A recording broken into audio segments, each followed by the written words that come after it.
सच्चा चिट्ठा आप देख रहे हैं। इजराइल को महाजंग में एक बहुत बड़ा झटका लगा, क्योंकि महज 48 घंटों के अंदर उसके 10 से ज्यादा सैनिक ढेर कर दिए गए, मार दिए गए। इजराइल अपने एक सैनिक की कीमत 1000 के बराबर मानता है और इसलिए अब इजराइल ने गाजा के अंदर हमले को और भी ज्यादा खतरनाक तेज कर दिया है।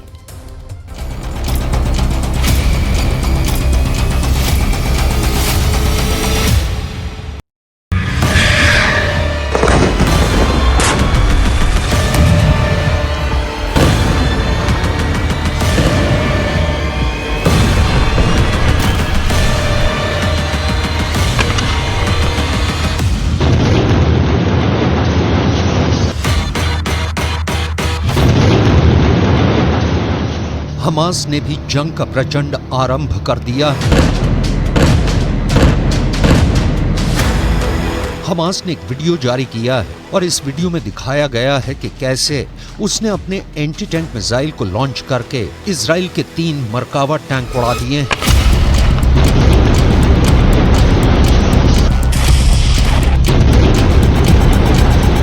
वैसे हमास के प्रवक्ता अबू उबैदा ने यह दावा किया है कि 1 नवंबर तक इजराइल की 22 बख्तरबंद गाड़ियां और 5 टैंक उड़ा दिए गए हैं।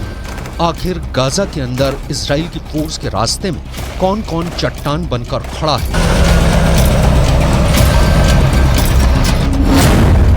आखिर कैसे 48 घंटे के अंदर इजराइल के 10 से ज्यादा सैनिक मार दिए गए?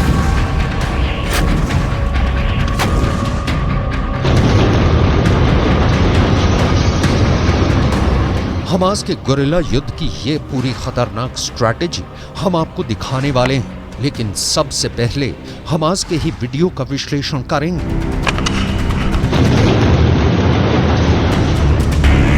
हमास का टैंक फोड़ वीडियो नंबर 1। हमास का ये लड़ाका धीरे धीरे सुरंग से बाहर निकलता है।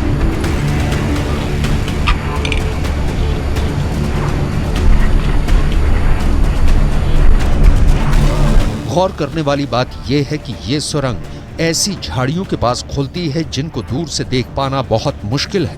कुछ सेकंड बाद वो तस्वीर सामने आती है जब सुरंग से हमास का लड़ाका और उसका टैंक फोड़ने वाला हथियार एक ही फ्रेम में एक साथ साफ नजर आते हैं और बहुत ही आराम से बेहद नजदीक मौजूद इजराइल के टैंक को निशाना बनाने में हमास कामयाब हो जाता है।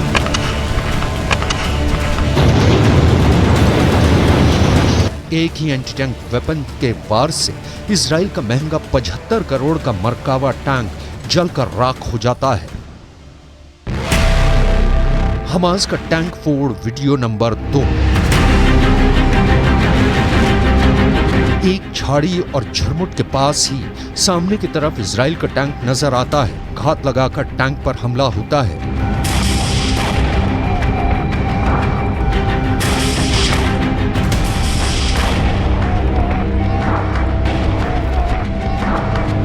और एक ही पल में इजराइल का पूरा टैंक जलकर राख हो जाता है। हमास का टैंक फोड़ वीडियो नंबर 3। इस वीडियो में भी साफ नजर आ रहा है कि इजराइल के टैंक पर निशाना लगाया गया है। अगर हमास का दावा सही है कि उसने इजराइल के 5 टैंकों को नष्ट कर दिया, तो यह घटना क्यू की उस जंग की याद दिलाती है कि पुतिन अपने टैंकों के बल पर क्यू को जीतने का ख्वाब देख रहे थे, लेकिन अमेरिका से आई एंटी टैंक मिसाइलों ने क्यू को रूस के टैंक का कब्रिस्तान बना दिया।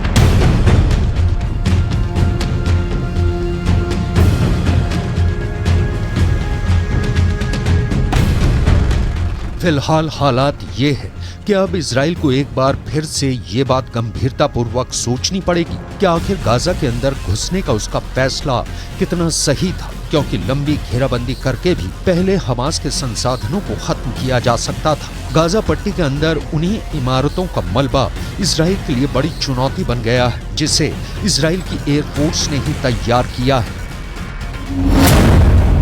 गाजा के अंदर मौजूद इमारतों के मलबे से इजराइल की सेना को आगे बढ़ने में मुश्किलें सामने आ रही हैं। इजराइल की सेना बख्तरबंद गाड़ियों और टैंकों के रास्ते गाजा के अंदर आगे बढ़ रही है। एयर कवर के लिए इजराइल एयर फोर्स के ड्रोन और लड़ाकू विमान भी गाजा के आसमान में मंडरा रहे हैं, लेकिन गाजा के अंदर करीब 1,40,000 ध्वस्त इमारतों का मलबा बिखरा हुआ है और ऐसे में गाजा के अंदर टैंकों और बख्तरबंद गाड़ियों को रास्तों पर मलबे की रुकावट झेलनी पड़ रही है।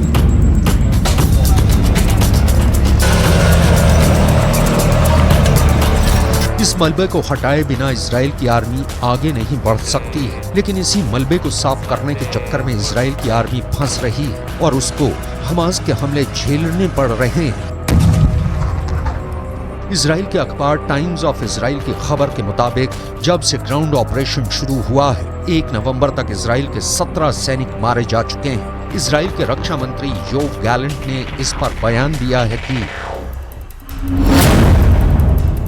गाजा में हमास आतंकवादियों के खिलाफ चल रही लड़ाई में इजराइल डिफेंस फोर्स के सैनिकों की मौत एक कठिन और दर्दनाक झटका है। हमारे दिल और हमारे विचार उनके प्रिय परिवारों के साथ हैं।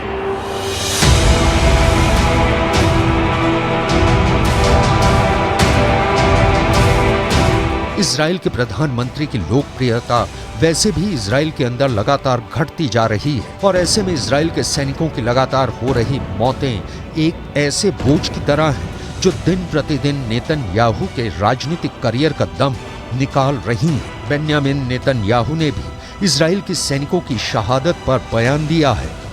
אנחנו במלחמה קשה. זאת תהיה גם מלחמה ארוכה. יש לנו בה הישגים חשובים, אבל גם אבדות כואבות. אנחנו יודעים, כל חייל שלנו הוא עולם ומלואו. ואני אומר למשפחות היקרות, עם ישראל כולו איתכם בשעת יגונכם הכבד, הקשה מנשוא. אנחנו מחבקים אתכם מעומק ליבנו. חיילינו נפלו במלחמה שאין צודקת ממנה, המלחמה על הבית. ואני מבטיח לכם ולכל אזרחי ישראל, אנחנו נמשיך עד שנמלא את המשימה. אנחנו נמשיך עד לניצחון.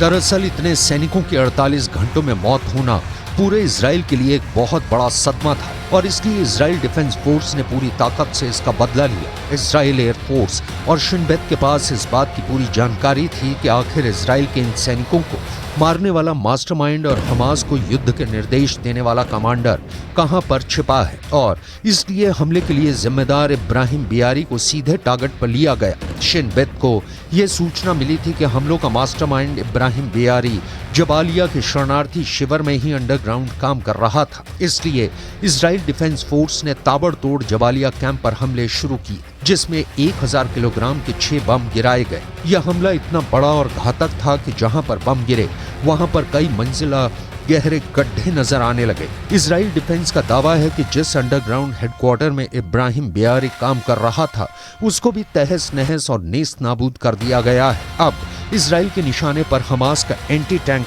दस्ता है। אנחנו איננו מעוניינים במלחמה נוספת, אבל אנחנו ערוכים בגבול הצפון, כוחות צה"ל ערוכים בהגנה חזקה, חיל האוויר מוכן לכל משימה. אחד המערכים שנפגעו באופן קשה אצל החמאס בשבועות האחרונים הוא מערך הנ"ט. פגענו בחלק ניכר ברוב המפקדים של המערך הזה. חיסלנו אתמול את מפקד מערך הנ"ט של הרצועה, מופיע כאן לפניכם.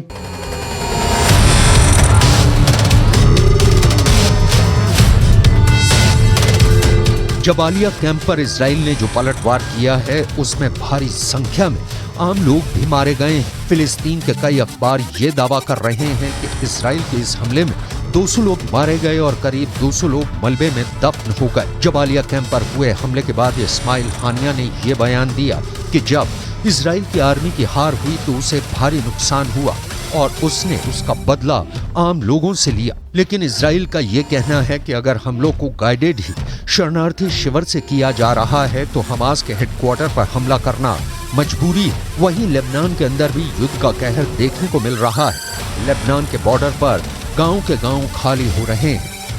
हिजबुल्लाह और इजराइल के युद्ध के बीच अलमशाब गांव की, इन जैसे क्रिश्चियन गांव की क्या प्लानिंग है वो हम आपको दिखाते हैं। सबसे पहले मैं आपको चर्च दिखाना चाहूँगा। आपको बता दूं कि इस पूरे इलाके में करीब 100% जो आबादी है वो क्रिश्चियन समुदाय की है। और अभी आप देखेंगे जो चर्च है पूरी तरह से बंद है। और ये जो आप पूरा गाँव देखेंगे यहाँ पर हर घर में ताला है, कोई आपको यहाँ पर नज़र नहीं आएगा। बहुत ही चंद लोग हैं जो इस इलाके में आपको नज़र आएंगे।